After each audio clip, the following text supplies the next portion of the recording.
CG board कक्षा 10वीं के विद्यार्थियों को गणित सब्जेक्ट के मैंने आईएमपी सूची प्रोवाइड किया था। आशा करता हूँ कि आप सभी उसे पढ़ रहे होंगे, क्योंकि वहीं से वार्षिक पेपर में आपको प्रश्न देखने को मिलेगा। तो जितना प्रश्न मैंने टिक कराया उन सभी को आपको पढ़ना है, और मैंने 1 से लेके 13 अध्याय तक गणित सब्जेक्ट में बता दिया था। आगे के अध्याय को आप कंटिन्यू करता हूँ, क्योंकि आप लोगों के अर्धवार्षिक पेपर होने के बाद ही मैं आगे के बताने वाला था टॉपिक ना। तो अब तो अर्धवार्षिक पेपर हो गया होगा, ठीक है। जहाँ नहीं हुआ है, चलो वहाँ पे कोई बड़ी बात नहीं है। वहाँ भी आप लोगों को क्या करना है, टिक कर लेना है प्रश्नों को और इसी को पढ़ के जाना है वार्षिक पेपर में और अर्धवार्षिक पेपर में, ठीक है, क्योंकि यही प्रश्न आपको बोर्ड एग्जाम में आपको देखने को मिलेगा। तो मैं आगे के अध्याय से बता देता हूँ। तो अभी मैं आपको बता रहा हूँ अध्याय 14 से, गणितीय कथनों की जांच से। तो देखो, गणितीय कथनों की जांच से जो प्रश्न आएगा, मोस्ट आईएमपी है ना, ये प्रश्न है। 3 अंक ही प्रश्न आएगा इसमें, और यहाँ पे सिर्फ 6 प्रश्न ही इंपॉर्टेंट है। इन 6 में से आपको 3 प्रश्न देखने को मिलेगा, ठीक है। मोस्ट आईएमपी में 6 प्रश्न ही है यहाँ पे। तो कौन कौन से 6 प्रश्न है दिखा देता हूँ। एक तो ये है, सिद्ध कीजिए कि एक विषम संख्या का वर्ग एक विषम संख्या होता है। अगर ये प्रश्न आता है तो इसे बनाओगे कैसे? बहुत आसान है। विषम संख्या आपको मानना पड़ेगा। तो मानोगे क्या? 2n+1 को मानोगे। देखो, विषम संख्या में आपको यही मानना है, सम संख्या में दूसरा मानना है, ठीक है। सम संख्या वाले में मैं आपको बताऊंगा। तो विषम संख्या मानने के लिए कहेगा तो क्या करोगे, और ये क्या कह रहा है, वर्ग एक विषम संख्या है ना, तो 2n+1 आपको मानना होगा, ठीक है। जहां n जो है बिलोंग करता है n के साथ। इसका मतलब आपको समझ में आ रहा है, n बिलोंग कर रहा है n के साथ। मैं आपको थोड़ा सा समझाता हूँ। ये जो है ना, कक्षा 11वीं में मैंने जब पढ़ाया था समुच्चय वाला, तब मैंने बताया था, ठीक है। देखो, मान लो ये जो है ये छोटा n वाला है, ठीक है, और ये वाला जो डब्बा है इसे हम कहते हैं बड़ा n वाला डब्बा, ठीक है। यहाँ पे a लिखा हुआ है और यहाँ पे b। तो ये दोनों एक दूसरे के साथ क्या कर रहे हैं, संबंध बना रहे हैं। तो n का संबंध बड़े n के साथ है। इसी को हम कैसे लिखते हैं, इस तरह से। देखो, n बिलोंग n, इस प्रकार से लिखते हैं, ठीक है। जब आप लोग 11वीं में चले जाओगे ना, तो समुच्चय में आपको समझ में आएगा आगे, ठीक है। बहुत आसान टॉपिक है ये। तो ये इसी को लिखा गया है, ठीक है, ये लिखना है आपको। इसके बाद इसको हल करते हैं। तो क्या क्या है, ये संख्या का वर्ग, वर्ग करने के लिए लिखा है, तो इसको हम वर्ग कर देते हैं। तो मान लेते हैं p, मान लेते हैं इस पूरे को, p बराबर इसका वर्ग कर दिए। वर्ग करने पर प्राप्त होगा 4n का वर्ग प्लस 4n+1। करके देख लेना, ये प्राप्त होगा, ठीक। आगे क्या करेंगे, आगे हमें प्राप्त करना है क्या, ये वाला जो फॉर्म है ना, इसी फॉर्म में से प्राप्त करना है। तो देखो, यहाँ पे क्या किया, इन दोनों का जोड़ा बना दिया। जोड़ा बना के यहाँ से 2 को बाहर निकाल लिए, ठीक है। जैसे कि यहाँ पे उभयनिष्ठ निकला है और ये जोड़ा में एक कोष्ठक के अंदर हो गया। तो 2n का वर्ग प्लस 2n होगा प्लस 1 अलग, ठीक है। इस पूरे मान को कुछ मान लेते हैं, ठीक है। n नहीं मान सकते, क्या मानना है हमें, m मानना है, ठीक है, क्योंकि n यहाँ पे दिया हुआ है। तो हम क्या करेंगे, इसे m मान लेंगे। तो m मान लिया, जहां पे ये पूरा मान क्या बन गया, ये m बन गया। तो m आ गया 2m, देखो 2, ये m बन गया और ये प्लस 1, ठीक है। जहां पे m का मान क्या था, ये हमने माना था, ठीक है। तो p का मान क्या प्राप्त हो गया, 2m+1, और ये क्या है, एक विषम संख्या है। जो फॉर ऑल सभी के लिए, फॉर ऑल मतलब सभी के लिए होता है, m के साथ क्या गया, फॉर ऑल सभी के m के मान के लिए n जो है संबंध बनाते हैं, मतलब इसके साथ बिलोंग करता है, कह रहा है। समझ में आ गया। एक प्रश्न ये है जो आपको देखने को मिल सकता है, ठीक है। ये प्रश्न देखने को नहीं मिलेगा तो ये प्रश्न आपको देखने को मिल सकता है। फिलहाल ये आईएमपी में टिक नहीं है, ये प्रश्न आईएमपी में टिक था। तो मैं दोनों को बता देता हूँ, क्योंकि ये विषम से है और एक सम से है, ठीक है। तो विषम वाला पहले देख लेते हैं।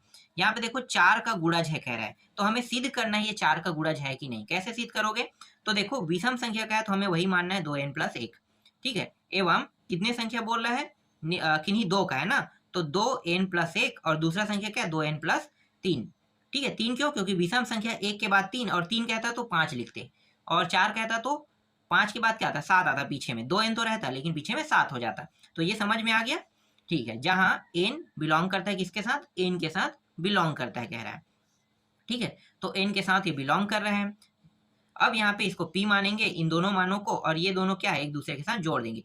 तो यहाँ पे देखो जोड़ेंगे तो ये और ये जोड़ के क्या होगा, 4n, और ये भी प्लस में है तो ये भी 4, तो 4 4 आ गया, ठीक है। अब क्या करेंगे, यहाँ पे हम 4 को उभयनिष्ठ निकाल लेते हैं। ये 4 उभयनिष्ठ, n+1 यहाँ पे क्या प्राप्त हुआ, n+1 प्राप्त हुआ। n+1 के साथ कितने का गुणज है, 4 का। तो देखो 4 का गुणज निकालना था, 4 का गुणज for all n belong n, इस तरह से लिखना है, ठीक है। अब सम संख्या वाले देखते हैं। ये ठीक था ना, तो ये प्रश्न भी इंपॉर्टेंट है। देखो इसको कैसे बनाओगे, यहाँ पे 3 कहा है, 3 कहा है मतलब अब ये सम है ना, सम है तो इसलिए हम यहाँ पे 2n+1 नहीं लिखेंगे, क्या लिखेंगे, पहला जो संख्या है वो 2n-2 से शुरू होगा, ठीक है, 2n-2, फिर 2n 0 वाला है ये, तो 2n, फिर प्लस में 2n+2 हो जाएगा, आगे बढ़ेंगे तो 2n+4 हो जाएगा, 2n+6 हो जाएगा, लेकिन 3 का है, 3 संख्या ये रहा, ठीक है, p मान लो इसको। तो ये सभी किस फॉर्म में है, गुणा के फॉर्म में है ना, सॉरी गुणा के फॉर्म का, जोड़ना के फॉर्म में, क्योंकि तीनों को क्या करना है, यहाँ पे योग करने के लिए क्या है, तो 2 4 6 हो जाएगा, देखो जोड़ लो तो 6n हो गया, और ये प्लस माइनस में ये प्लस कट जाएगा, फिर बचे क्या 6n, तो 6n का के साथ n के साथ गुणा किसका है, 6 का है, तो 6 का गुणा 6, तो for all n belong to n हो जाएगा, ठीक है, ये हो गया। और एक प्रश्न और क्या था, देखो ये भी टिक था, ठीक है, ये भी आईएमपी सूची में टिक है, तो इसको भी आपको टिक कर लेना है, टिक करके बनाना है, प्रैक्टिस करना है, छोड़ना नहीं है ना, तो ये इंपॉर्टेंट है, इस तरह से दिया हुआ है आपके गुणनखंड है, और यहाँ n एक प्राकृतिक संख्या है भी कह रहा है, ठीक है, तो देखो इसको कैसे बनाओगे, ये दोनों को, तो देखो ये वर्ग है ना, तो मैं सीधा वर्ग वर्ग में मुझे पता है कि जब इसे हल करेंगे तो ये दोनों अलग पार्टीशन बनेगा, ये दोनों अलग, तो देखो ये इस तरह से दो अलग अलग पार्टीशन में हो जाएगा, ठीक है, दोनों को अलग अलग पार्टीशन कर लिए, ये वाला फॉर्म जो दिखाई दे रहा है ना, इसी फॉर्म के थ्रू। इसके बाद देखो क्या करेंगे, यहाँ पे 2 और ये 2 कितना हो गया 4, और ये क्या होगा, प्लस माइनस के कारण कट गया, ठीक है, इसको यहीं पे काट देते हैं, ये लो काट दिया, ठीक है, ये क्या हो गया 2n, यहाँ पे देखो प्लस माइनस ये दोनों इस बार कट गया, बचा क्या, ये दोनों 3 3 6, तो देखो 4n और ये 6 इंटू, ठीक है, लेकिन इसे आप क्या करेंगे, इसे तो हमें किस फॉर्म में लाना है, 2n के फॉर्म में, जैसे कि यहाँ पे है, ठीक है, सॉरी 2n नहीं 3 है, 3 के फॉर्म में लाना है, ठीक है, तो 3 के फॉर्म में लाएंगे, तो इसको मैं कैसे लिख सकता हूँ, 6 को 2 गुणी 3 लिख सकता हूँ, ठीक है, तो 3 के साथ n का गुणा और ये 4 और 2 का गुणा, तो क्या हो जाएगा, यहाँ पे 8 हो जाएगा और ये 3n हो जाएगा, इस तरह से बन जाएगा, ठीक है, तो यहाँ पे देखो 8 का गुणज मुझे निकालना था, जैसे कि इस प्रश्न में कहा है, तो 8 का गुणज निकल गया, ठीक है, तो यही क्या है इसका आंसर है। चलो एक प्रश्न जो है वो ये है, और टिक था, दिखाता हूं 1 मिनट, ठीक है, देखो ये प्रश्न भी टिक था आईएमपी सूची में, ये वाला, ठीक है, 4m+n एक विषम पूर्णांक है, जहां m क्या है, एक पूर्णांक है, ठीक है, तो ये ठीक था, तो यहाँ पे क्या लेना है, ये तो हम p को मानते हैं, तो p के लिए विषम संख्या क्या मानेंगे, 2m+ या n भी मान सकते हो m के जगह में, ठीक है, n मानो या m रखो n के जगह, कोई फर्क नहीं पड़ता है, हमें तो हल करना है ना, तो हल करेंगे फॉर ऑल, यहाँ पे m बिलोंग करता है i के साथ, ठीक है, देखो हमें सिद्ध करना है, क्या सिद्ध करना है, ये सिद्ध करना है, चलो देखते हैं क्या सिद्ध होगा। तो यहाँ पे देखो ये 4m, इसको बांट लेते हैं, 8 और 1 में बांट दिए, ठीक है, 9 को, फिर क्या करेंगे, इसको दो जोड़ा बना देंगे, जोड़ा बनाएंगे तो यहाँ पे 2 घनिष्ठ 2m बचेगा, और प्लस यहाँ पे 4 बचेगा, पीछे में रहेगा, ठीक है, तो 2m+1 सॉरी 2m+4 यहाँ पे प्राप्त हो गया, तो देखो 2m+4 इसको पूरा क्यों क्या मान लेते हैं, k मान लेते हैं, तो 2k+1 प्राप्त हुआ, तो देखो इस तरह से ये प्राप्त हो गया, तो ये 4m+1 क्या है, एक विषम संख्या है, ये सेम टू सेम पहला प्रश्न है, और कोई प्रश्न है, ये और ये देख लो सेम टू सेम है, बस यहाँ पे n रखा गया था तो m प्राप्त हुआ, यहाँ पे m दिया है तो क्या प्राप्त हुआ, k रख दिए, या n भी रख सकते हो, ठीक है, तो सेम टू सेम है, ये टिक था, ये प्रश्न आईएमपी सूची में टिक तो नहीं है, लेकिन आपको इसे टिक कर लेना है, ठीक है, मैंने आपको तो दिया नहीं है, लेकिन ये आप लोग खुद देख लेना, ठीक है, ये इतना इंपॉर्टेंट नहीं, इसलिए मैं आपको ज्यादातर फोकस करने के लिए नहीं कहूंगा, लेकिन स्वाभाविकली आपको ये प्रश्न थोड़ा बहुत देख लेना है, ठीक है, ये राइट मैंने कर दिया, टिक कर लेना,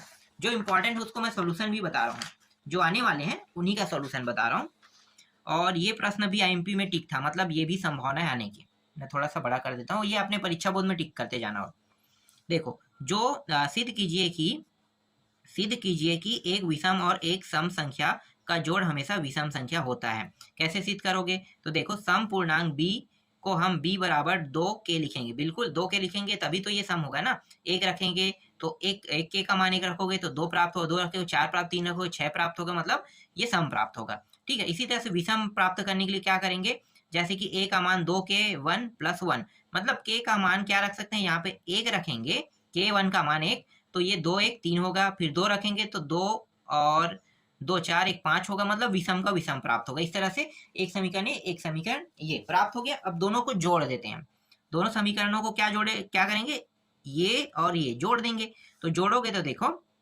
यहाँ पे 2 और 2 दोनों में है, तो एक साथ लिख लेते हैं, तो ओके उभयनिष्ठ ठीक है, ये हो गया। और इस पूरे मान को क्या मान लेते हैं, m। तो क्या प्राप्त हो गई, ये विषम संख्या प्राप्त हुआ। तो सम और विषम संख्या के जोड़ क्या प्राप्त होते हैं, विषम संख्या ही प्राप्त होता है। उत्तर यही होगा। समझ में आ गया। विषम संख्या और सम संख्या के जोड़ में क्या प्राप्त होता है, विषम संख्या ही प्राप्त होगा। ठीक है, ये एक आईएमपी था। ये आईएमपी में टिक तो नहीं था। ठीक है, तो इसका भी मैं चलो सोल्यूशन बता देता हूँ। जब बता रहा हूँ तो मैं पूरा बता देता हूँ। ठीक है, आसान आसान प्रश्न है, आएगा तो यही सब प्रश्न आएगा। और देखो यहाँ पे 2 के प्लस 7 दिया हुआ है विषम, जहाँ के एक पूर्णांक है, ये सेम टू सेम पांचवा जैसा बनेगा मेरे हिसाब से। चलो देखते हैं। देखो 2 के प्लस 1 लिख सकते हैं, के का कोई पूर्णांक है। देखो यहाँ पे हम आते हैं, मेन सोल्यूशन तो यहाँ से शुरू है। ये सब फॉर्मेलिटी है। फॉर ऑल के बिलोंग आई के साथ करता है, ये आ गया। ओरिजिनल चीज यहाँ से शुरू हुआ है। ठीक है, 2 के इसको एक हिस्से में बांट लेते हैं, 6 के 2 से निकाले के प्लस ए, इसको एम मान लोगे तो क्या हो जाएगा, देखो एन बराबर एम प्लस, देख लो यहाँ पे सेम टू सेम हो रहे हैं ना। बिल्कुल यही एकदम आसान सोल्यूशन है और कुछ नहीं, एकदम इजी इजी। ये प्राप्त हो गया। ये क्या है, विषम संख्या है, बस यही तो सिद्ध करना था हमें, सिद्ध हो गया ना। ठीक है, 9वां देखो।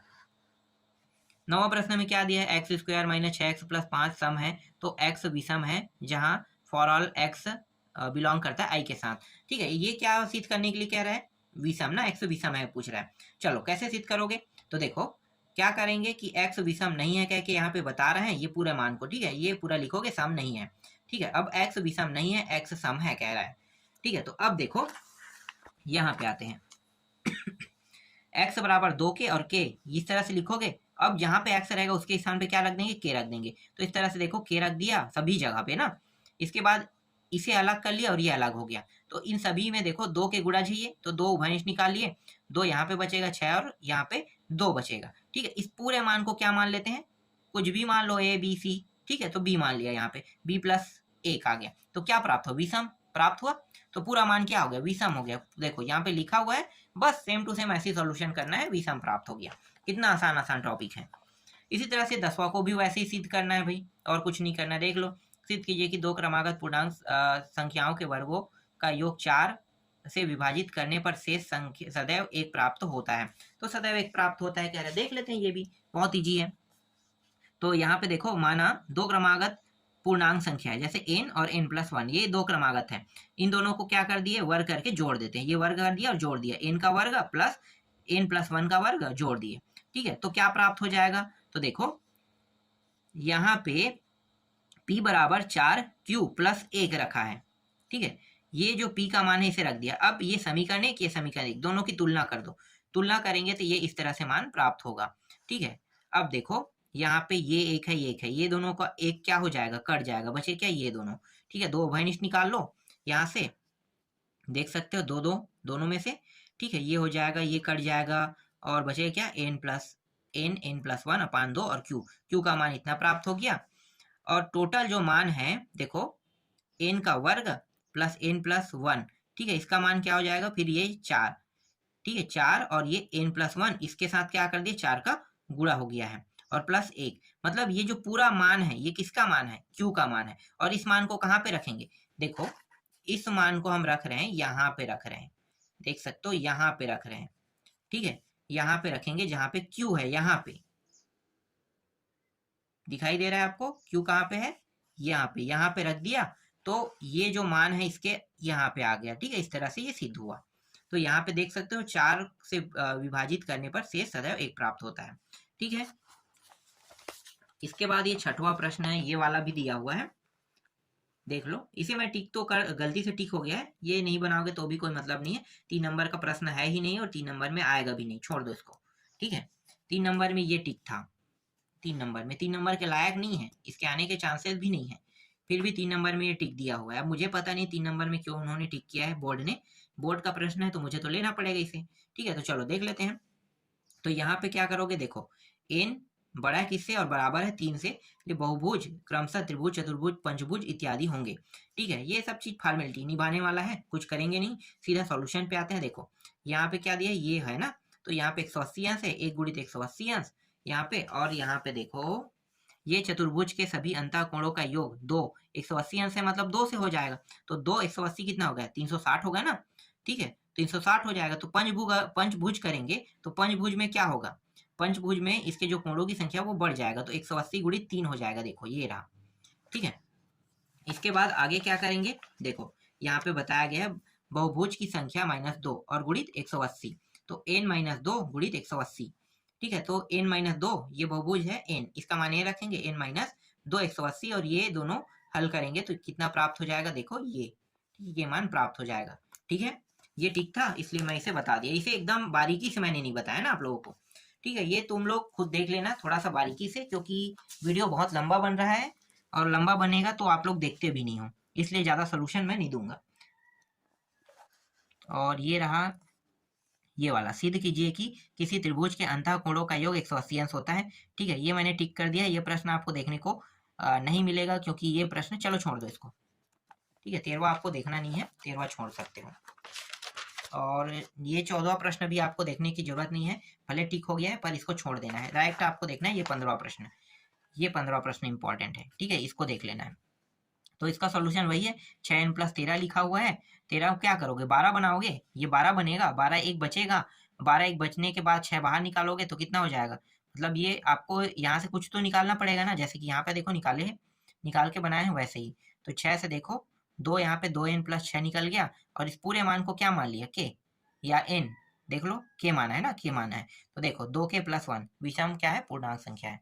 बस यही तो करना है। तो इससे 3 प्रश्न आएंगे। अब ये आने वाले प्रश्नों की सूची मैंने बता दिया है, तो ए सेट, बी सेट और सी सेट तीनों सेटों में आएगा, और यही जो प्रश्न मैंने अभी बताया सिर्फ वही आएगा, और कोई एग्जाम में नहीं आएगा, इसलिए आपको अदर प्रश्न यहाँ से पढ़ने की आवश्यकता नहीं है, जो बताया गया वही पढ़ना है।